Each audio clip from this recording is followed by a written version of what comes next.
welcome to Talk Via the Terraces, brought to you by Four Casuals. Today I'm reacting to a podcast from James English. This is in no way a pop at James English. He's done some great interviews with a lot of football chaps, from Bill Gardner, Colton Leach to James Mariner, to then recent sort of football lads like Dante Hawkins, and Talk from the Terrace's very own Anthony Vivian. So this is no way a pop at him.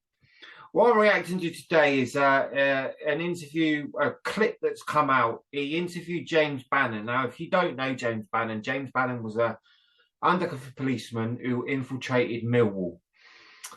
He wrote a book about it, and it went on to be a film which was called ID, which, to be fair, I rate ID as a film. It's one of the better football films. But what the clip that I want to take issue with is that when James Bannon said that 15 Millwall fans went into Arsenal's end of 8,000 Arsenal fans and started singing "No One Likes Us, We Don't Care." And of course, it kicked off. James Bannon said he got nicked. They all got out of there. James Bannon said he got nicked, but he got grabbed by a cake eater, which he'll describe. There were two types of cops back in the day that policed football matches. They were either the tactical unit, which was the policeman that wanted to fight, or there was the policeman that sat behind a desk all week and he only done overtime on a weekend of football just to get extra bit of money. He was known as the fatter cop, hence the nickname Cakey. So the Cakey grabs James Bannon afterwards, and instead of walking him down the tunnel like he should have done, he walks him towards the Millwall fans. And James said he got away from the copper and got back into the Millwall fan. Now, football wasn't like it is now. Football was very different back then. You know, this was before all-seater stadiums, you know, and Sky Sports, you know, and so it was very different. Football often ended up like this. The trouble fled during the half-time interval when a number of Portsmouth fans appeared to get into the home section. Riot police were brought in from outside the ground. They formed a shoulder-to-shoulder line to divide fans. But 48 hours on, police are now rethinking their policy of not putting officers... So did this really happen? You know, is this a story where 15 Millwall fans took on 8,000 Arsenal fans?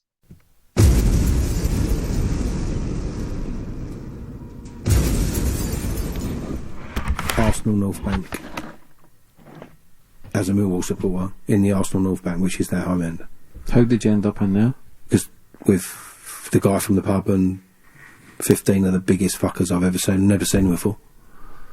And they went, come with us. So I went with them, and so did the sergeant. And the sergeant bottled out. He went and left. So I was on the terraces with these 15 men and me, and thinking, this is only going to end fucking one way. And they could tell I was nervous. I suppose in the politest way of putting it. You know, it's 15 top blokes, me, surrounded by 8,000 Arsenal. And then they start singing "No One Likes Us" in the middle of the Arsenal North Bank. Now, I'm not saying that all of the Arsenal fans, the 8,000 of them, were hooligans or known as the Arsenal firm. But to say that 15 lads took on 8,000 Arsenal lads is a bit of a reach. And I'm like, singing "No One Likes Us," and in my head I'm going, I'm going to fucking die here.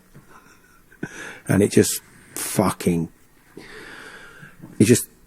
thing about football is it had that eerie silence before everything fucking goes horribly wrong. So it just went completely silent, like completely fucking silent. And everyone moved out. And the first geezer stepped forward and started coming towards me because I was the smallest. And the guy who was next to me, as he came towards me, steps in front of me and just went. He just hit this geezer fucking squarely on the nose, and he just went bosh. Straight did almost did a fucking complete flip in the air, and then just landed on his head on the concrete terrace. And everyone, all the Millwall boys, everyone just went, ooh. I mean, he fucking proper clouted, and then it was like the crowd opened up, and these two little guys scuttled out and grabbed him and dragged him back, and then the thing closed, and then he just kicked the fuck off.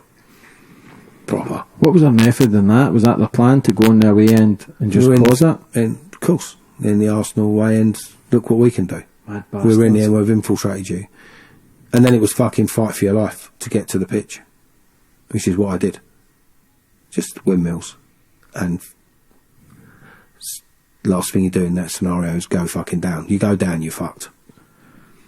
You have to do whatever you can to stay on your feet. Did you get respect from the Millwall boys after that? I got onto the pitch and got arrested. And back then I've said this in the past, there were two sorts of police officers that policed football.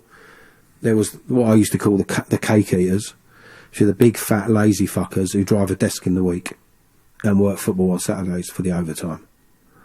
And then there was the tactical support group, but who were more affectionately known as the thick and stupid group, who just want to have a fucking fight.